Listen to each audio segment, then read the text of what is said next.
between the femur and the tibia as well. Okay, but only a very small degree. We really think about the knee as a joint that flexes and extends. And it's the tibiofemoral joint, right, between the tibia and the femur. So I'm going to flex the knee. We'll just straighten this leg out. Okay. It looks like a lot like the hip flexion, but I'm focusing on the knee. Okay. So that's knee flexion. Okay. Just let your knee down.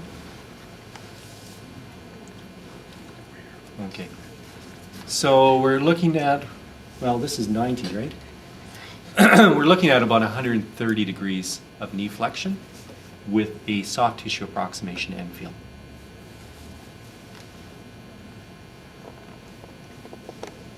And that heel just gives you a good handle to hold on to, right? I mean, I guess you could do this if you wanted, but it doesn't seem quite as natural, and you do have to kind of take your hand out from there. So that's flexion. Extension is usually 0, right? Sometimes we can lift the person's heel about 1.5 inches off the bed, right? And some people have hyperextension, right? It's like they're flamingos. Their knees bend backwards. Okay? But normally we can at least lift the heel by a couple of inches, inch and a half anyways. So that's extension, and that would be a ligamentous stretch.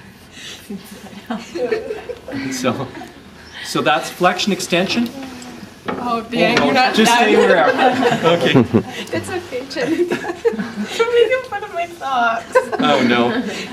So for rotation, okay, I put the person in this position, and then using the heel as a lever, I guess, I'm internally rotating the tibia.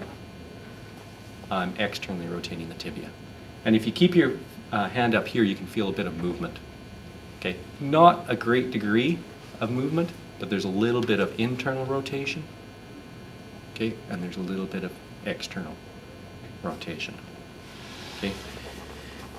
The ankle, have you guys taken dorsiflexion, plantar flexion terms? Okay. Just yesterday? I think so. Okay. So when you're doing the foot, it's best if person, Jennifer, can you slide down so your feet are over the end? Okay, good. It's best if the person's, we're going to take your sock right off. Sure. Okay. So Finally.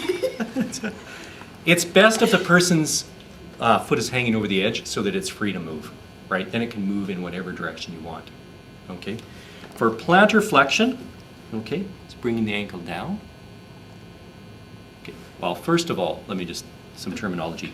When your foot is perpendicular to your leg at 90 degrees, we call that plantigrade. Okay? And it's also the 0 position. So any movement downward is going to be plantar flexion. Okay? And normally the person can go like this so that their foot's almost level with their leg, right? Okay? And just let me do the movement. All right. That's okay. So that's plantar flexion. Rare to be limited in plantar flexion, but it is possible. Okay. Where people tend to be more limited is in dorsiflexion. So this is 0. Usually what you do is you hold on to the heel, and your arm and the ball of the foot. So that's plantar flexion. What do you think, or sorry, dorsiflexion. What do you think limits the motion?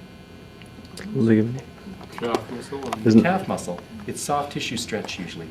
So this one, if somebody has tightness in their calf, they're going to be limited in their dorsiflexion. What's the proper name for calf muscle? Well, there's 2 muscles. gastrocnemius and soleus. Yeah, there's gastrocnemius and soleus are both muscles. They share a common tendon. Yeah. One starts above the knee and one starts below the knee, right? Oh, okay. And we'll talk more about this when we talk about muscle stretching. Right now we're kind of just doing range of motion, but it's important that one crosses both joints. The gastrocs does. But for plantar flexion, we go from plantigrade, whatever range they have.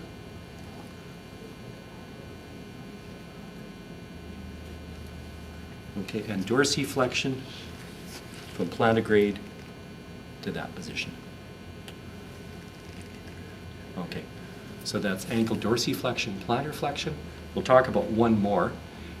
This is the talocrural joint. It's like the hinge joint, right? Allows your ankle to go up and down. Just below that, between the talus and the calcaneum, is the subtalar joint. And that allows the foot to turn inward, which we call inversion, and aversion or eversion. Yeah, so you got in and eversion at the subtalar joint. Okay, it also occurs in the forefoot as well, but talk about that. So if you guys can break into pairs.